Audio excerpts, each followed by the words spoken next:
you feel your flesh begin to freeze and shrivel up and actually begin to dissolve away after turning black. Dante, would you like to use your reaction to return the high five?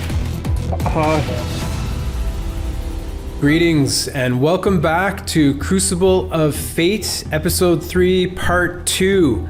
We had a very exciting first part of our game. We had to split it up into 2 sections. We may end up doing that from now on, just to make each part about 3 to 4 hours long. Give you guys some more content every week and a half or so, instead of waiting for 3 weeks in between episodes.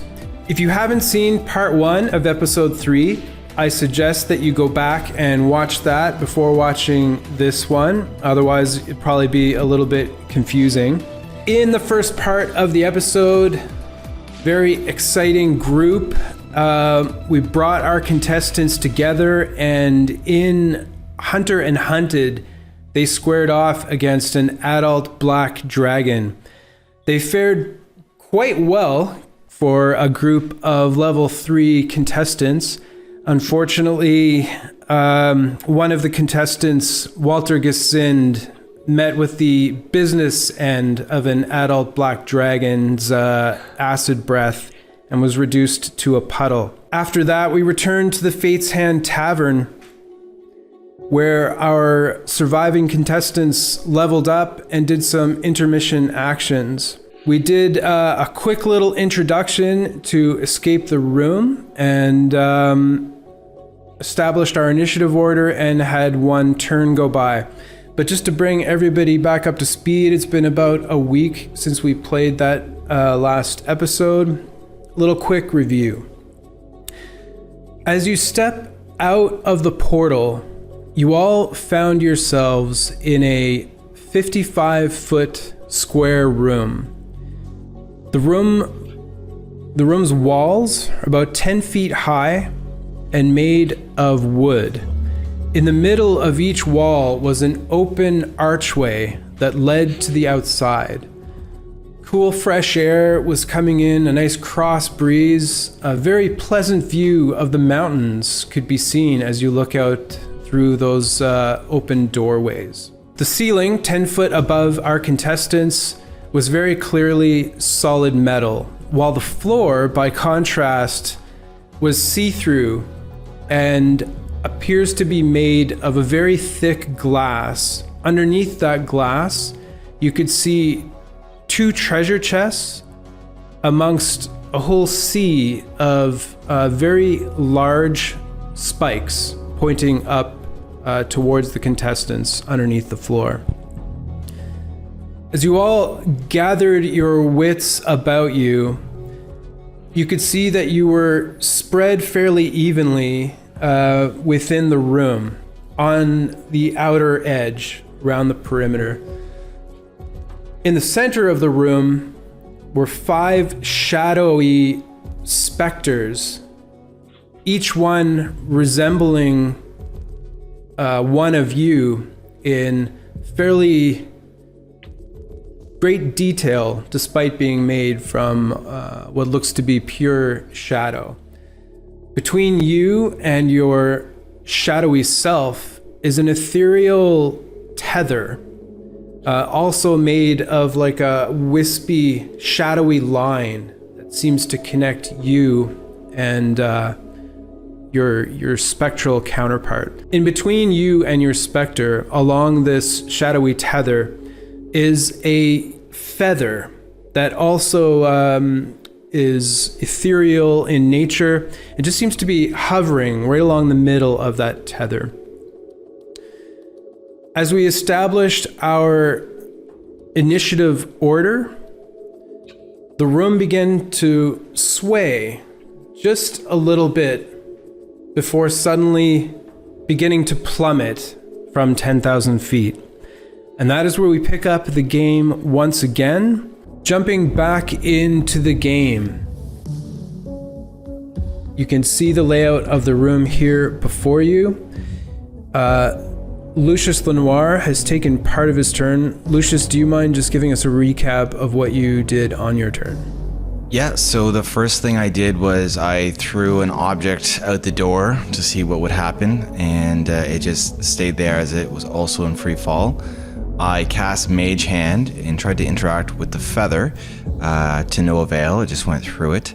And then finally I moved towards my Mage Hand to see if I could get to the feather or if the stayed in between. And yes, and as you approach this shadowy feather, you reach out to try to grab it, and your hand goes right through it.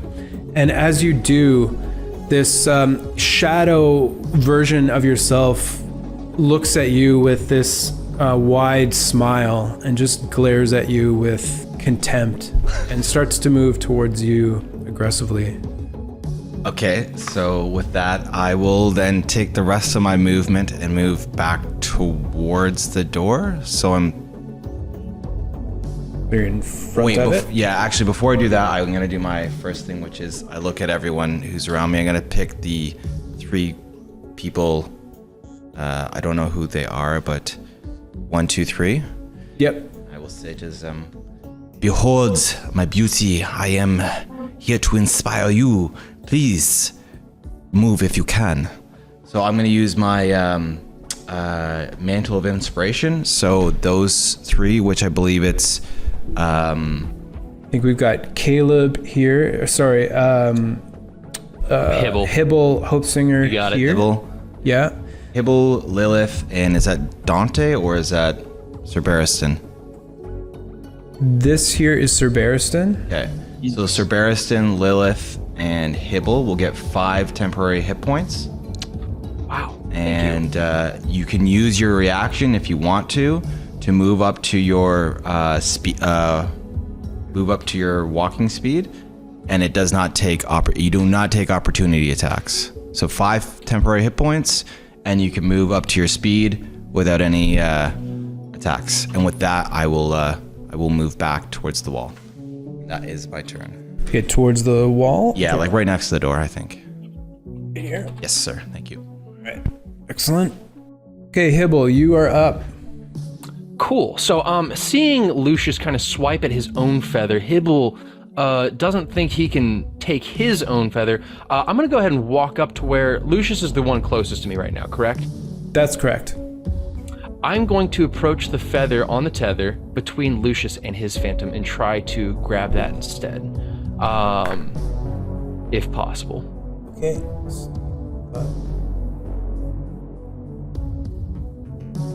4, so 20 feet, and you'd be able to be in range to touch it. Sure. I look at Lucius and I kind of raise my eyebrows, like, may I? Lucius gives Cool. his And approval. Oh, heck yeah! I snatch that feather. All right. You go to grab at Lucius's feather, and your hand goes right through it, as if it's not even there. Okay. Interesting.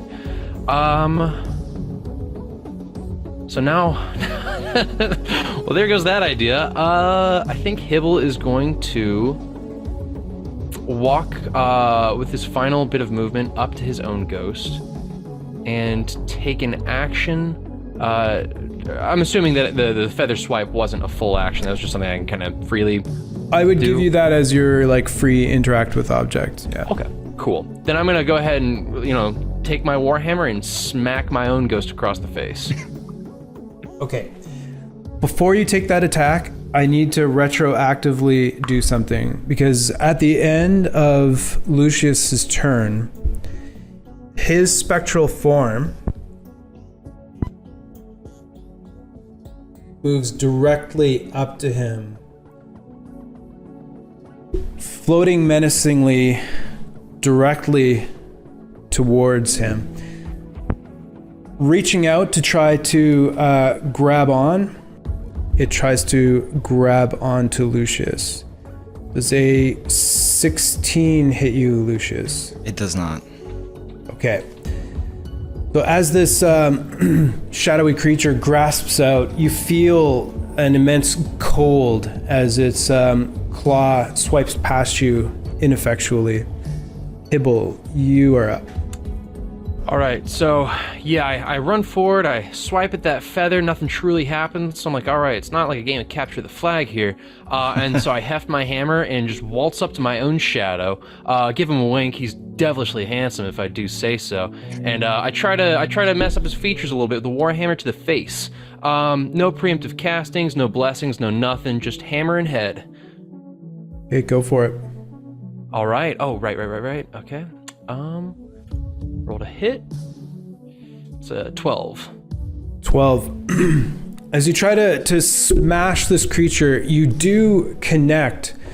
However, you notice that you feel a bit of resistance, but not like a physical being. It does seem to do some damage, but not as much as you anticipated. But go ahead and roll your damage. Sure. As you connect with this creature, it kind of like shrieks a bit, and you see it reel from the impact, but it does not do the damage you're accustomed to seeing on the receiving end of your warhammer. Okay. Do I have any movement left with me? No, that would have used all of your movement. Perfect. Then I hunker down, I prep my shield, and I suppose I end it there. Okay. As you finish your onslaught against this creature, it turns to attack you, lashing out with a 14 to hit. 14 does not hit. Does not penetrate your shield as you hold fast. Next up is Lilith. Okay, so you said that we're connected to this thing by a tether? Yep, so with you being right here, you're connected by tether to this green one straight ahead of you. Is there a way that I can try to use my rapier to stab that tether to try and break it? You would like to attack the tether with your rapier? Yeah, let's try that. Okay, go ahead and give me an attack roll.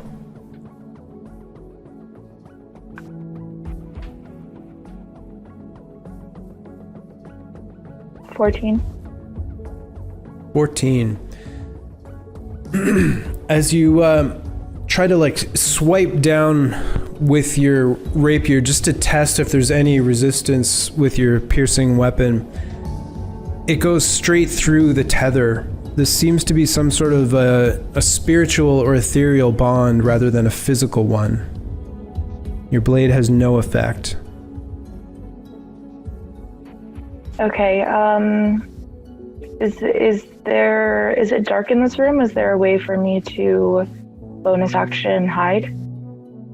It's a wide open room lit by 4 open doorways that lead outside. It's pretty difficult to find a place to hide in here, unfortunately. Okay, could I dash to that white door to my right? As close as I can get? Yeah, you certainly can. So you use your movement, go 25 gets you right in front of the doorway. Okay. That's it for you? Yeah. As you come to rest in front of the doorway, your shadow streaks forward towards you, reaching out with its shadowy hand. A 16 to hit. Yeah, that hits. As it grabs onto you, you feel an immense, painful cold as it does 9 necrotic damage, and you feel your flesh begin to freeze and shrivel up and actually begin to dissolve away after turning black. On top of that, your strength score is reduced by 4. Wow. As you feel your muscle disintegrate under the grasp of this creature. Sir Barristan, Bell, you are up. Okay, so after seeing people trying to grab feathers and not working, and slashing tethers and not working, and seeing that these specters are attacking us, I'm going to maybe move to Barristan's right to the other side of the door, and then I'm going to take the dodge action and kind of await an attack. Okay, very well. So you move to the right of the door? Yep, right about there, and then I will take the dodge action. Okay, sounds good.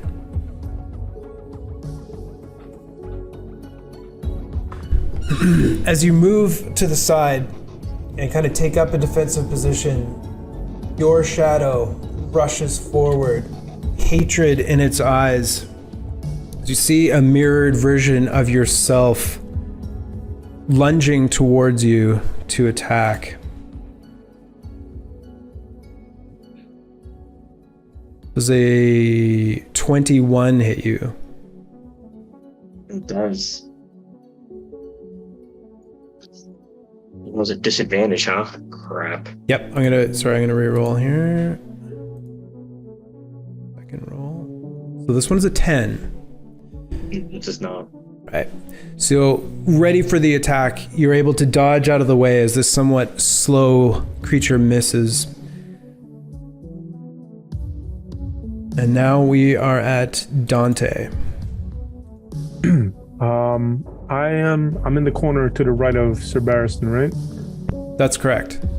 Okay, so I'll move closer to him, like, a box away from him, and I will also take the dodge action, considering nothing with these tethers seem to be working, and these ghosts keep flying towards us anyway, so no point in me trying to walk to it. Let it do all the work coming to me.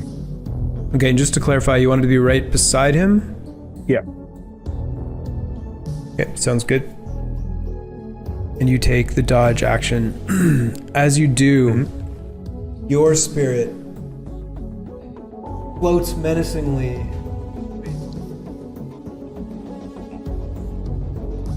and will attack you at disadvantage.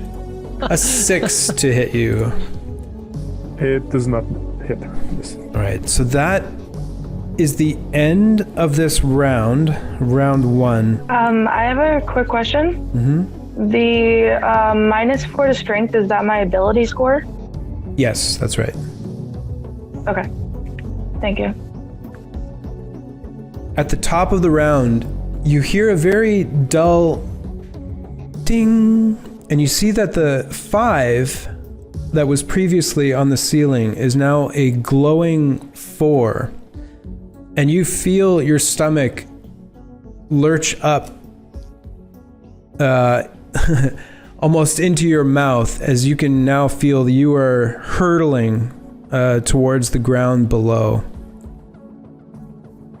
We are at the top of the round for Lucius. Lucius will he will cast a spell on the my specter, Hibble's specter, and the other one on the left, my left hand. I think it's is that you, Dante, that's closest to me, or Sir Barristan? Over here is Yeah. Sir Barristan. Okay, so there are 3 specters. I'll cast Word of Radiance. Hold on, let me make sure I actually have that range. Oh, never mind. I will only cast it on my own. So Word of Radiance, I thought con save 11 or 1d6 damage. Save 11. It does succeed. Okay. So then it takes no damage. I will use my bonus action to give inspiration to Hibble. Inspired once again by my magnificent failure. Do better than me. So you just have a 1d6 that you can add to ability check, attack roll, or saving throw. You can use that. Hey, thank you so much. After seeing the roll, but before you know whether it was success or failure. Okay, good to know. And that will be it for me. As you complete your casting and inspiring your fellow contestant, the creature once again lashes out towards you. An 18 to hit. That is a miss. Right. You are paying quite a lot of attention to this, and its attack is ineffectual. Next up, we have Hibble, and then Lilith is on deck. Okay, so Hibble, Hibble's going to heft his Warhammer, and he's going to take a swing at this guy again. But this time, I am going to expend a spell slot and cast Divine Smite as I hit this guy. So when actually, I guess I do that before. It's a bonus action of mine. So I cast Divine Smite on my hammer. My next melee attack does 2d8 extra radiant damage to the target. And is this thing an undead? Give me... Or a fiend? Give me a nature check. Nature check. Or right. insight. Insight? Well, 15 on nature, it looks like. Let me roll insight as well, just in case. I mean, that's what you'd ask for, I apologize. So an 8, I suppose. And just to clarify, are you asking because your attack does more damage if it's undead? You know what? I am asking because I'm going to hit him with a Divine Smite on my hammer, but I do get an extra 1d8 to my 2d8 radiant if it's undead. So I just want to make sure I'm rolling the proper number here. Actually, with the technically with Divine Smite in particular, you don't have to announce before your attack. You can attack, and if you see that or you think that you'll succeed, you can then say, "I'm using Divine Smite." The other smites, like Thunderous and all the other ones, those are the bonus action ones that you would have to cast before your attack. Gotcha. Okay, thank you. Because you know what, I'm looking at that on my spells, on my actions. That makes a lot more sense. Okay, so I guess then from the top, I apologize. I'm just gonna hit him. I'm gonna hit him as is the standard. Hold on. Let me answer your question though. Oh, okay. Sorry, I'm so excited. It's all good. I don't blame you. I'd be super excited too. So, as you take a look at this thing, and you call upon the yet unnamed deities that you prescribe to, within your mind, you hear many whispers. You hear all around you in like stereo sound, a cacophony of voices, and you are suddenly filled with the knowledge that yes, this is undead, and it's some form of yourself that has appeared since arriving here within the abyss, but it is certainly undead. Okay, good to know. Hibble believes in himself. There can only be one, so I think I'm still gonna hit him. And with an 18, you indeed smash this thing. Center of mass, right in the chest. Go ahead and roll your damage. So that's the amount of damage, I believe. Probably that's just melee damage. Yep. But now I'm gonna roll 3d8 for radiant damage. That's 8. 8. All right. So as your Warhammer connects dead center, you all see a flash of light as Hibble brings this Warhammer down. The shadowy form of Hibble completely disintegrates, and as it does, this glowing feather disappears from the tether that is now eroded, and you see it appear bright blue on his chest. A feather emblazoned on his armor. Hibble looks out and he goes, "Zoo-wee mama!" he ends his turn. Okay, so that's it for Hibble. Lilith, you're up, and Sir Barristan Bell, you're on deck.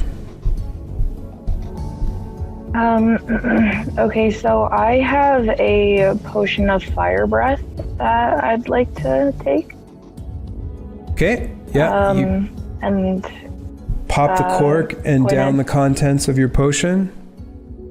yes, and then attack my my celestial being. Okay, and that potion of fire breath, if you could just read in the description, is that a 15-foot cone or is it a straight line? Just tell him it's a line. Exhale fire at a target within 30 feet of you. A target. Okay. Yes. All right, and is there a save on that one? DC 13 dexterity saving. A 12. You hit it dead center. Go ahead and roll your damage, please. Okay, so this is 4d6 fire damage on a failed save. 16 fire damage.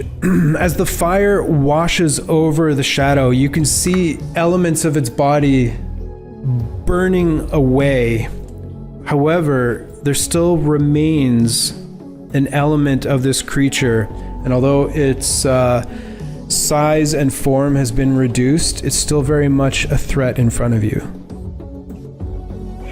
Okay, I also have, I can do that 2 more times as bonus actions than my next turns.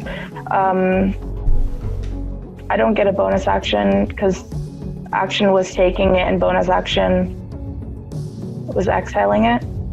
It should say right? As an action or as a bonus action. What did it say for? It said after drinking this potion, you can use a bonus action to exhale. Okay, so you still have your action. Yeah. I still have my action. Okay, so I'll just hit it with my rapier because it's close. Okay. An 11. As you lean forward and emit your spout of flame, it kind of throws you off and surprises you. So when you go to stab with your normal technique, you're just a bit off in your aim, and you miss the creature, unfortunately. Okay. Anything else? And then can I move a little to the right? Like as far as I can to the right? Sure. You want to move your full movement to the right? Yeah. Yeah. As you Thank you. step away from the creature, it lunges out to attack you. A 10 to hit. No.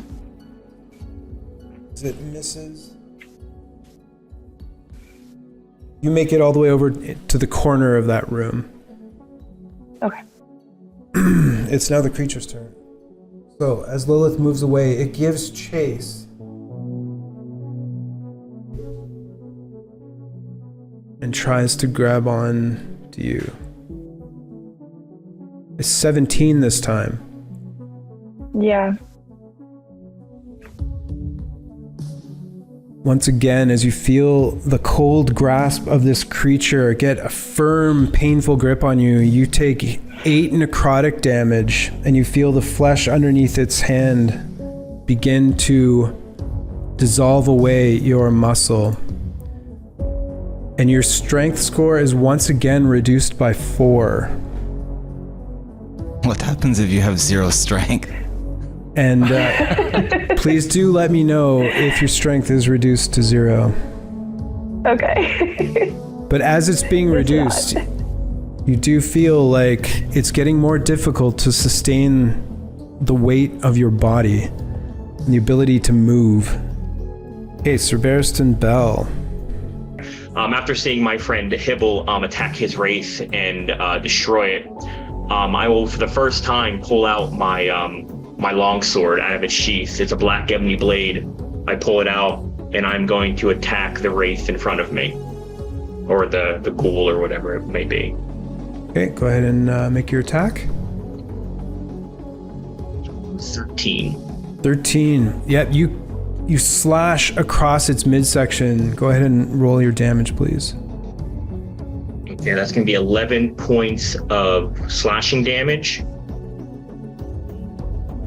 Now, also, I do have the feat called Slasher. So whenever I do hit a creature with slashing damage, it is reduced by 10-foot movement until the start of my next turn. Okay. And as when I hit a creature, I'm going to use my fire rune. So when I hit a creature with an attack using a weapon, I can invoke a rune to summon fiery shackles that target the for an additional 2d6 fire damage, but they need to make a strength saving throw of 13. A total is a 0. They fail. So that's an additional 2d6 fire damage. Well, let's have your roll. An additional 6 points of fire damage. Yeah, as you cut through this creature, for a brief second, you bisect it, and it lets out a screech. However, the shadowy tendrils pull itself together, and although it appears to be less present here in the abyss, it still remains in front of you. Yep, and then just to kind of reiterate, so while the creature is restrained by the shackles, it takes an additional 2d6 fire damage at the start of its turn. The target can repeat the saving throw. When it does, it'll banish the shackles on a success. I also want to action surge and attack it again. Okay, go ahead.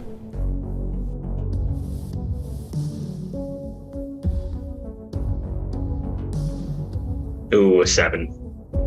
Yeah, unfortunately, with a 7, you try to backswing, but it backs off, and your attack misses it. Okay. It's now its turn. So it makes it save as its own action, so it takes the 2d6 at the beginning of its turn? Yes. Okay, go ahead and roll your 2d6, please. 5 points of fire damage. It's engulfed in flames, but those flames are quickly snuffed out. Again, this creature has been reduced significantly, but there's enough of it there to still present a danger to you. We are at Dante, and then that'll be the end of the round. I will take my Warhammer and attack my specter that's in front of me. Go for it. 14, you connect solidly with the creature in front of you. Roll your damage. All right. And I will sing Hibble use holy energy that on his ghost. I will just mutter out a prayer to practice and be gone, Baba Yaga, and just divine smite the damn thing. Okay. So I'll roll for the regular damage and then the other one separate.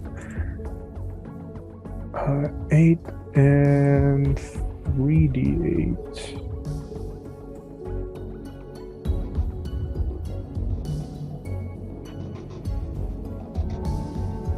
So 15 radiant damage on top of that. All right. As you connect with your own Warhammer, you catch this creature in the ribs, or where its ribs would be if it had any. And as you do, another flash of light as it is completely destroyed. And similar to Hibble, the shadowy feather dissipates for a second and then reappears as a glowing rune on your chest. Just like that. See? No problem, Sir Barristan. No problem. And that'll be it for my turn. Okay, and that brings us to the end of round 2. At the top of round 3, you all hear a very pleasant ding as the 4 on the ceiling has now changed to a 3 as you continue to feel this room rocketing downwards as it's now hit terminal velocity. Emphasis on terminal.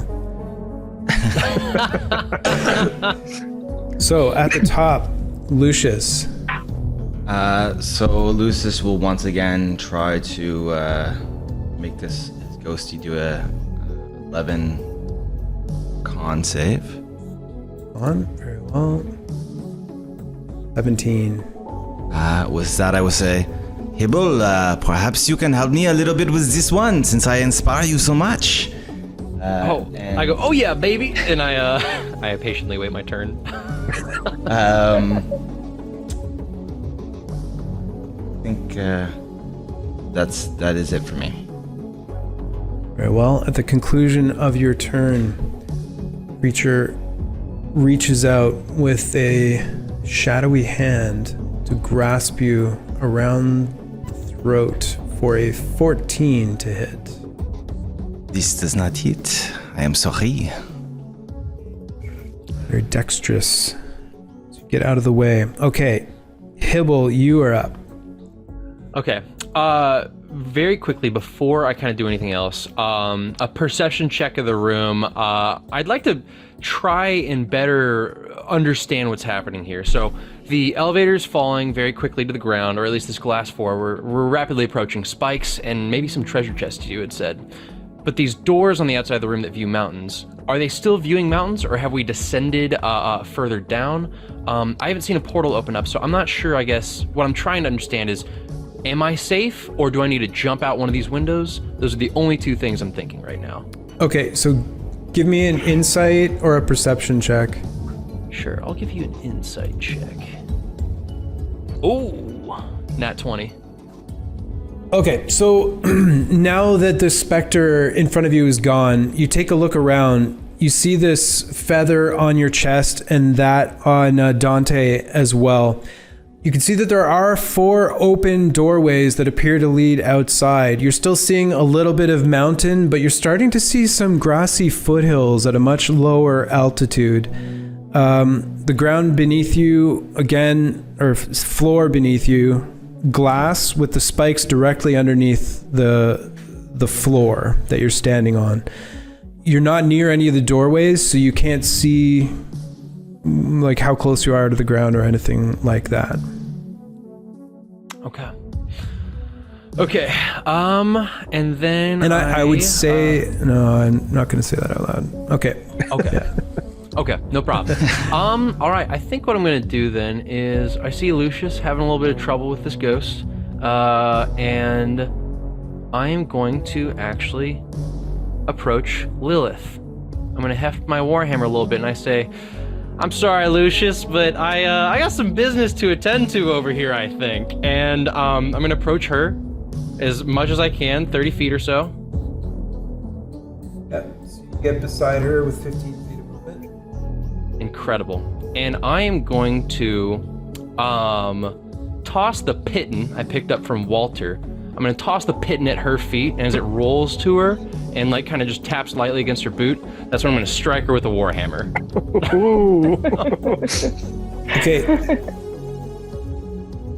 Okay, go for it. That was more, the piton was more for flavor. Understood. Cool. Does a 17 hit? Yeah. Alrighty. And I'm going to do 11 damage.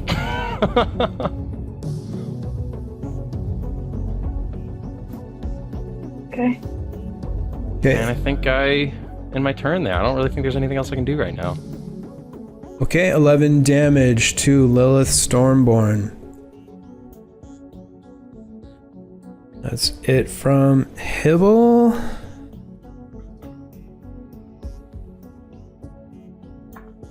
Next up is Lilith. Okay, so I'm definitely gonna try and stab him with my rapier now. So you're returning fire to Hibble, or you mean you're attacking the shadowy version of yourself? Let's attack the shadowy version first with the rapier, and then we'll see about Hibble. Okay. Go for it. I still have some fire breath left. Oh, I hate to hear that. Okay, go ahead and make your attack roll with your rapier. Not one. A 7. Distracted by the impact of Hibble's attack, you half-heartedly stab out towards the creature and miss, unfortunately. Okay, yeah. Bonus action, fire breath at Hibble. Yeah, that's fair. Okay, Hibble, please make your dexterity saving throw. Okay. What was it? And tell you what, I'm gonna roll a d6 as well because I'm inspired. I'm gonna use my inspiration here, Okay, if that's okay. it is. Okay, well, so a not total really, of but- 15. I believe that Sure. does succeed, does it not, Lilith? Yeah, 13 dex. Okay. Is it half damage or 0 damage? That's half damage. Yeah, let's have your potion of fire breath damage, please. So 6 fire damage coming towards Hibble. Okay, so I lose all my temp hit points, and I'm gonna go down, I suppose, 1 from my current HP pool. What? I only gave you 5 temporary hit points. Right. Sorry, I guess like all 5 of those just gone, and then then 1 hits me, still overcarrying that. Okay, Lilith, anything else?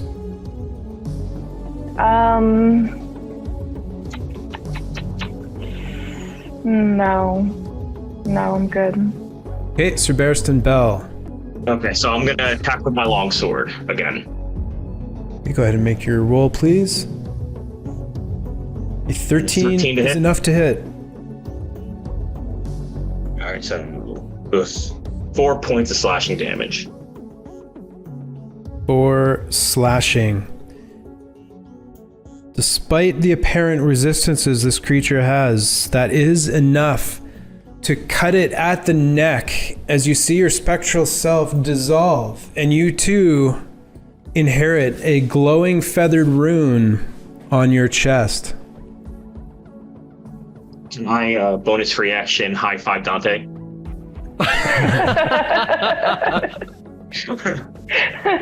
So, Dante, would you like to use your reaction to return the high five? Sure. The way you're saying reaction, but I am next, so it doesn't matter. yeah. So, movement wise, yeah, I'm just gonna stay right next to Dante for right now and kind of just look around and see what's going on with the room. But yeah, that's my turn. Okay. Can I ask a question? Sorry, I was preoccupied. Did Lilith's specter hit her or no? Oh, you know what? That is a good call. I totally forgot to do that attack. Y'all really need to stop. I even reminded. No, thank you for reminding I me. was totally getting away with this. No, there can be, the eyes of truth are always watching. They are everywhere, even in the room with you. And the eyes of truth are I'm a wide. rogue. I'm not going to remind you. A 17 to hit Lilith Stormborn. Yeah, you know that hits. For 8 necrotic damage, as well as your strength score being reduced by an additional 3. Okay, that would be -1 at this point. For hit points or strength? For strength. All right.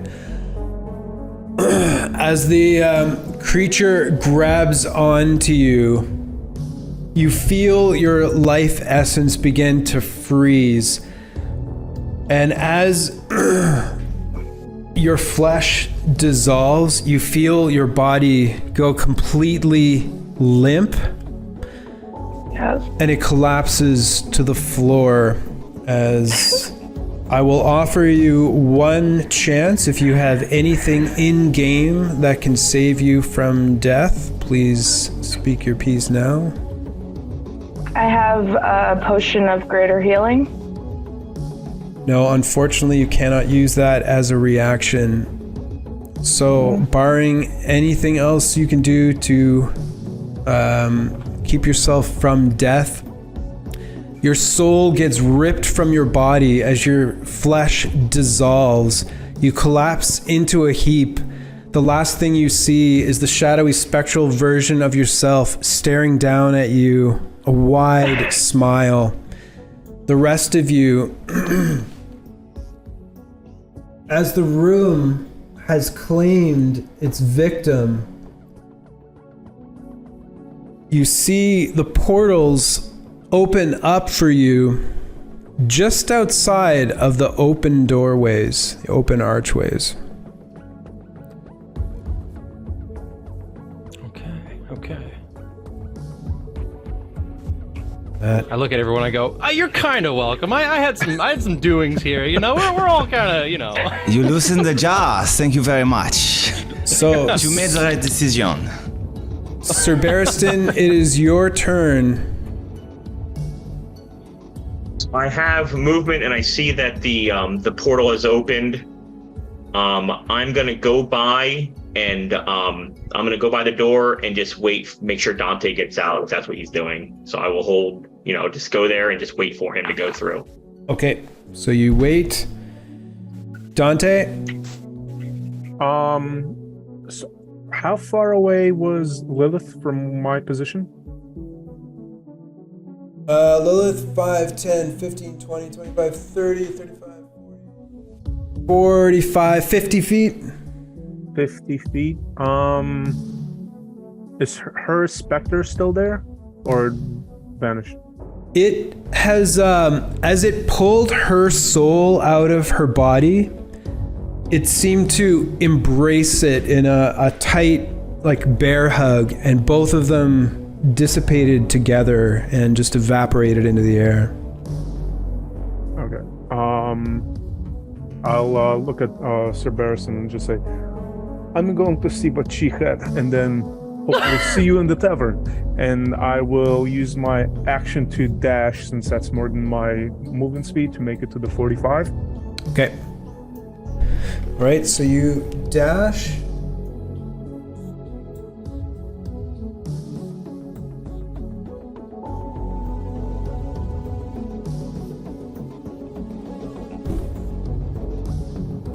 So at the end of round 3, you are standing over her lifeless body. At the beginning of round 4, a soft ding as the 3 turns to a 2.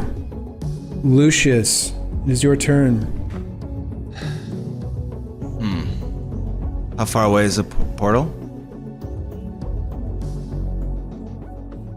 5 feet from you diagonally. Oh, any of the doors? The doors are all open and they all have portals on the other side of them.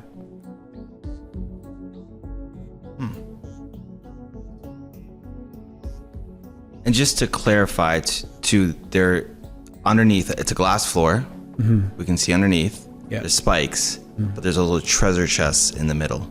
There are.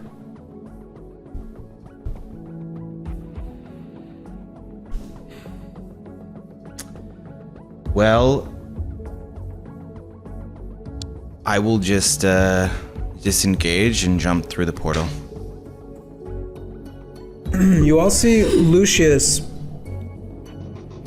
deftly step away from the spirit that was attacking him and step through the portal. As he does so, this entire wall seals with some sort of force field, and that door is now gone that he went through. Cool. With the So I'm escape of Lucius Lenoir, his spirit also dissipates. It is now Hibble's turn. okay. I look around at the other guys then. And I suppose for the majority of what I'm going to do here, I asked them both, we got 3 doors, we don't have a whole lot of fighting we got to do now. Are you guys sticking around? I feel like if this glass floor might break and we each have our feather, maybe it's some sort of feather fall kind of mechanic. Maybe we're okay as long as we stand over the chests or something. Like, the loot sounds good. My life sounds better. What do you guys think? Is there? I guess I'll say it in character. Do you see any way to make it past the glass? Actually, wall? Dante, it's not your turn right now, so I'm going to leave it to Hibble. Okay. Yep. Sorry. Yeah, and I'm assuming that the giant glowing number on top of us says 2 now instead of 3, correct? Yeah. Sorry, did I say 3? Okay, cool. I meant 2. Oh, no, you might have said, I'm sorry. Maybe Oh, good. It does say 2. Okay, cool. You know what? Tell you what. I'm gonna rifle through this body here as well, with Dante. If there's anything left, I know that you said the body and the ghost disappeared. Is there anything left on the ground? Oh yeah, no, her physical form is still there along with all of her possessions. So yeah, the two of you start to go through what was left. Sure. I think just for simplicity, we'll wait until we get back to the tavern, and I'll ask Emily to share whatever belongings Lilith had before she perished. Absolutely. Well then I But, after we'll say you used your action to like take your Sure. share. I think I'm just going to go ahead and walk all the way. I'm going to use my movement of 30 feet to go to the faraway black door. No use in fighting for this close white door, and I suppose I'll end my turn there.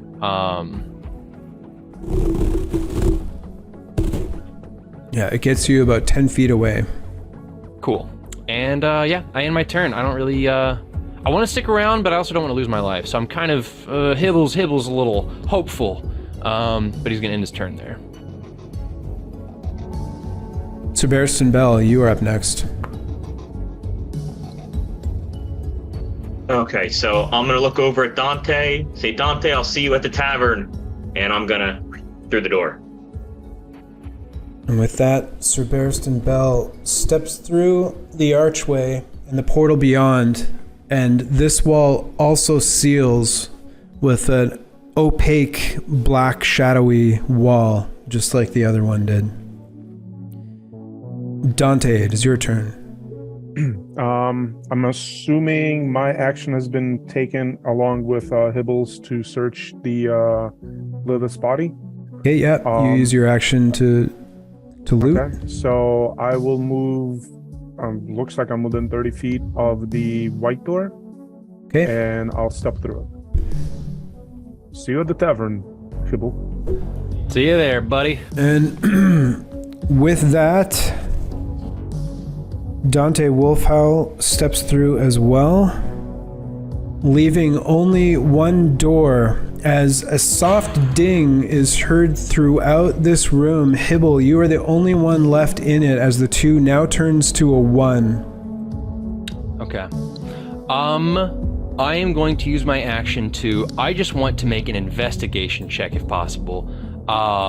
Using my knowledge of the room, looking at the feather on my chest here, if I stay in this room to attempt to get these treasure chests that I see rapidly approaching me, will I die, or have I met all the criteria for this? I'm going to use an investigation check to try and determine that. I rolled a 14.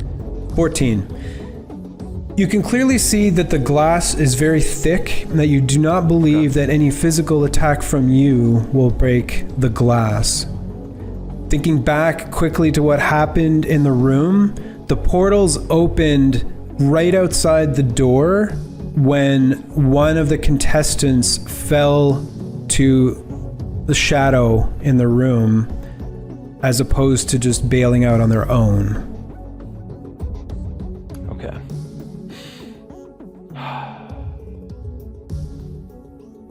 But in 6 seconds, you will find out one way or the other. Oh man. You know what? Hibble's gonna risk it for the biscuit. He's gonna stick around. He's gonna see what happens. I love it. Okay, Hibble stands his ground.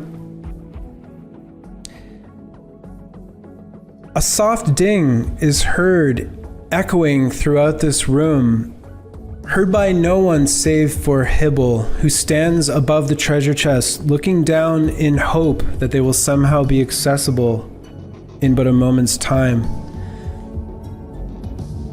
Hibble Hopesinger, what's going through your mind right now? Probably a bunch of spikes, I would imagine, right?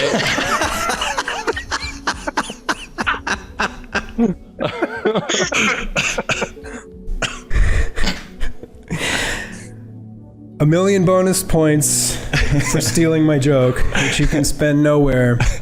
The last thing that you see is the ground rush up quickly as the wooden walls of this room collapse in an instant as the heavy metal ceiling slams down through, breaking the glass as Hibble is skewered and crushed to death. Hate to hear it. Hate to hear it. You were so smart earlier. What happened? I saw the chest, so I want to think, is there anything I can do with my fate spheres by any chance? I got 3 remaining. I don't know. Let me think on that for a sec here. And I will accept no as an answer. This could very well be say a no. fitting I know. I mean, I can think of nothing in the rules. Give me a D100. Oh. Okay. Oh wait, that's a D20. How do I? D100. Roll to everyone. 31. And I will say that this is a divine intervention, which with a 31 is a fail.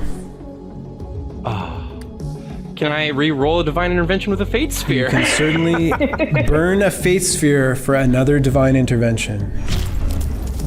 83? 83 is a fail. You must roll under your level for divine intervention to work. Baby, I got one last fate You gotta sphere. do it. You gotta I do got it. one last fate sphere. 24. Dang. All right. Well, Way to go out in a blaze of glory. I love it. yeah, I guess I really leaned into Hope Singer a little too much on my last name there, but, you know, gotta love it, gotta live it. Goodbye. Okay, so just hold on, guys. I'm just gonna pause for a sec because I did not expect that at all.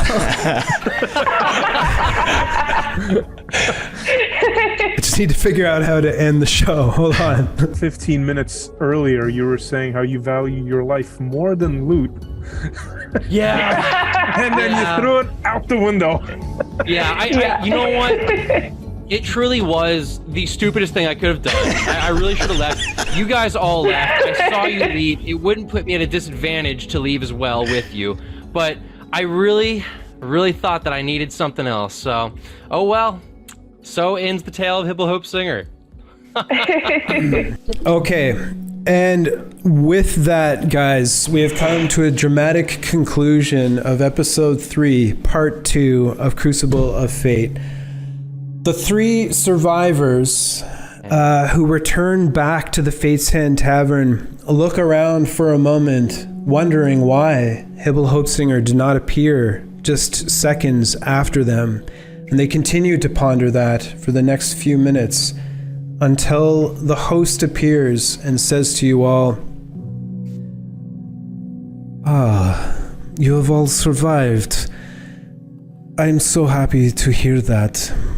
I am a bit disappointed that others may have let their greed get the best of them, but let this be a valuable warning that there will always be tests in my rooms for you that will tug at your soul and at your sins and your desires and cause you to do things that may not be best for your health.